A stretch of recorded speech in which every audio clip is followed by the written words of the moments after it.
The lab that we're going to do for today, it's not really a whole bunch of stuff you got to do. I'll just have to set the slides up, or I might let you guys set the slides up, and you just got to look at some slides.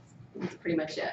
Okay, so like we were saying before, we have this conduction system, that's what it's called, and here's what it's going to cause the chambers to do, because the chambers, they're going to have to be doing something. The filling of the blood, the pushing of the blood, something's going to have to be taking place. So, as we have that pacemaker, the SA node, when the SA node fires, this is going to be the point when my atria contract. Note, it doesn't tell me anything about ventricles contracting because they don't contract and relax at the same time. When the atria are contracted, ventricles are relaxed. When the ventricles contract, atria are relaxed. Okay? So, when my SA node fires, my atria contract. The signal, you guys remember how we had it going to the left atria and to the AV node? The signal goes to the AV node. Here, it's going to slow down just a little bit. Doesn't seem like it slows down at all, but it slows down, and it gives time where that atria contracted. Now, when the atria contracts, what do you think it's going to do to that valve in between the atria and the ventricle? Think that valve's going to stay closed? That valve's going to be open. And when that atria contracts, when it contracts, it allows any of the blood that might still be there to push out and go into my ventricle. That's relaxed and filling.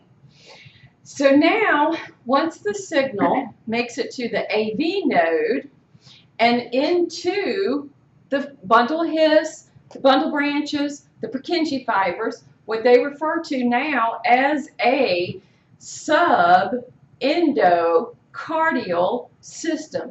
Why they couldn't have just kept it simple, I don't know. Okay, but somebody decided to change it. Okay. As it goes into the Purkinje fibers, all right, and the gap junctions and all that sort of stuff, once it comes around, my ventricles contract, and guess what my atria are doing? They're relaxed, and blood's pouring in. Well, not pouring, blood's trickling, blood's filling the atria.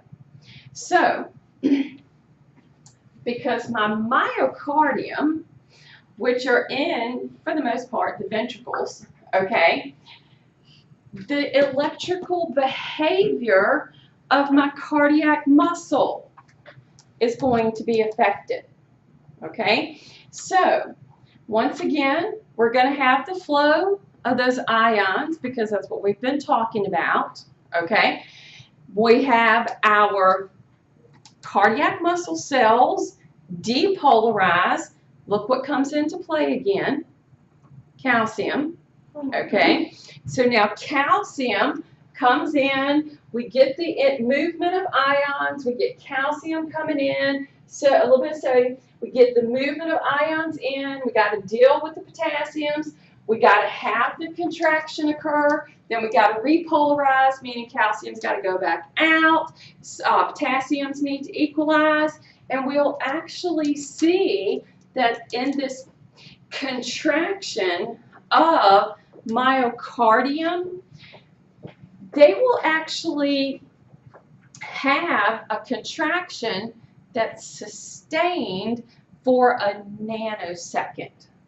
Meaning, in their contraction that is going to occur in that actual cardiac cell, the myocardium, it's going to do this number right here and sustain for a nanosecond before relaxing. The reason for that, when the ventricles contract, they have to expel the blood to either my pulmonary circuit or my systemic. Now, we already determined that there's less of the cardiac muscle on the right than the left. Because on the right, the only place that the blood has to go is into my pulmonary circuit to my lungs.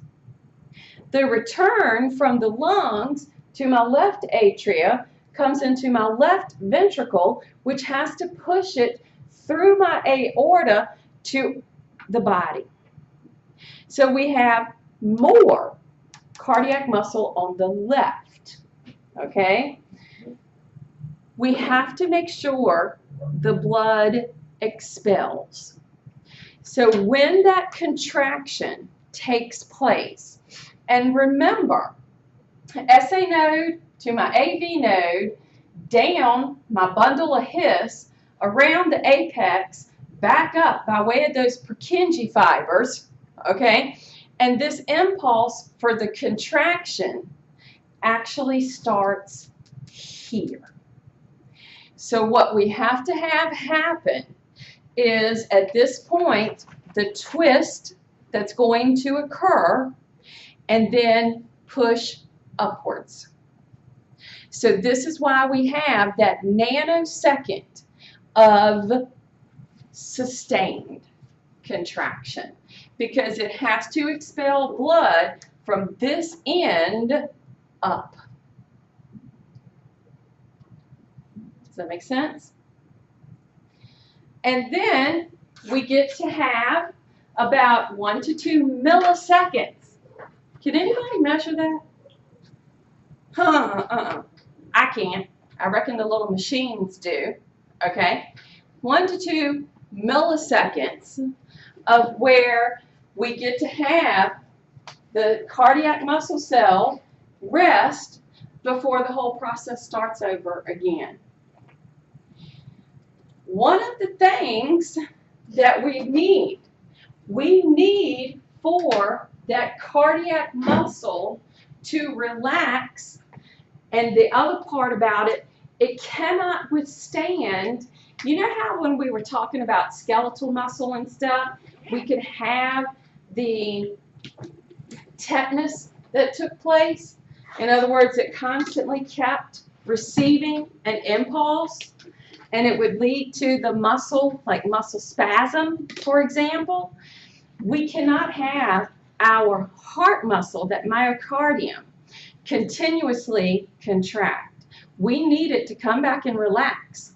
Otherwise, that actual contraction, if it were to take place of the heart muscle, gonna kill you. All right, we can't have that. It can't withstand it.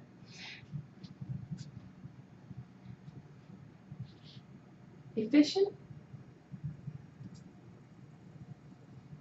We're here. Been here a lot longer. All right? Think about it. That's efficiency. Major efficiency for the process that's occurring. So how is it that we check it? Okay, so, oh man, I feel too good.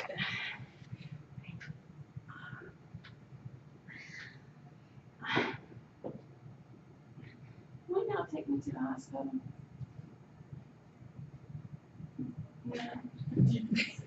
Y'all just let that brunette fall at the floor and be like, oh, class is over. I don't feel too good. I think I might be having a heart attack. Oh, man. Oh. Woo. Okay, we got to go. Gotta go. Ever been around somebody that had that? No? Woo. Okay. It is scary. Trust me on that. Okay? And then, once like paramedics and EMTs and stuff get to you, okay, what's going to be the first thing they do? Well, if you're having symptoms of a heart attack, okay, they've got their little portable machines, okay, and it don't matter. I mean, you can't have no modesty, all right, because what are they going to do? And start, putting them leads all over you and everything. And they'll be able, now, and see, this is what I mean by this EKG, the ECG, okay? I guess if you do it on a routine basis, all right, like when you're doing them, Emily, do you notice anything about them? Like, are you able to maybe look at it and say, well, maybe that little dip right there doesn't look right or something? Or do you just do them and hand them to the doctor? Well, I do them and hand them to the doctor, but when I press the button that's going to, like, save that image, I mean, I wait for an opportune second because I pretty much know what it looks like when it's normal, but I don't know what it's called, anything that's abnormal. Right, so then when you... strange, I try to press it then. So then if you're doing it and you know what looks normal, okay, then you understand that little part that shouldn't look that way. So I'm guessing that's how it is for like the paramedics and the EMTs and stuff like that. They can put the leads and stuff on you, and then they go and they can look at it and they might not say anything to you, okay? And the reason I kind of know this firsthand, one time I thought I was having a heart attack. It's gas. That's all right. Okay? That's okay. Because I got to go through that experience, which was a good one. Okay? And so, yeah, but I actually took myself to the fire department. I was like, well, okay, maybe I'm not, I just don't know. So I actually drove myself to the fire department because it was just around the corner from the house, and I was like thinking, I probably shouldn't maybe drive myself to the hospital. But anyway, I took myself to the fire department, and I told the guys, I'm like, do y'all mind doing an EKG? I think I'm having a heart attack. And so they did, which, of course, they don't tell you anything. Because even if they might know something's abnormal, they're still not going to tell you. So I was hoping they could just do the little EKG, see if I was having a heart attack, and if I won't, let me go home. No. They called whoever the paramedics were or whatever, and they transported me to the hospital. And, so I get to the hospital, and they're like doing the blood work because they want to check the cardiac enzymes, because when people have a heart attack, the heart muscle gives off some of the proteins in it, and it will show up in blood work. And that's how they know there could have been a heart attack. And then, of course, you go into the hospital, and they do the full EKG on you, that sort of thing, and send you to x-ray, and they start all this type of stuff. But, I didn't have a heart attack. But that's why I know about a lot of this, because that's sort of what they do. And that EKG, that ECG, note, yes, it'll help amplify the signals, and it has a normal read of what should be present if the heart is functioning normally. Now, if it is not functioning normally, that read that comes from it has different peaks and spikes and valleys, okay? Now, it's my understanding that when you get ready to go into your chosen program, they are going to want you to be familiar with the EKG, and they'll surely teach you the placement of the leads, because I'm guessing you had somebody teach you the placement of the leads. And depending on, like what your job is and that sort of thing, running the EKG, I will always call it EKG. We call it EKG. You do too? Yeah. Good. Okay. I know ECG, which, I understand. The button I press says ECG, but... and I get, but anyway, it'll always be EKG to me. So basically what's going to happen is it's looking at, do you guys remember the term action potential?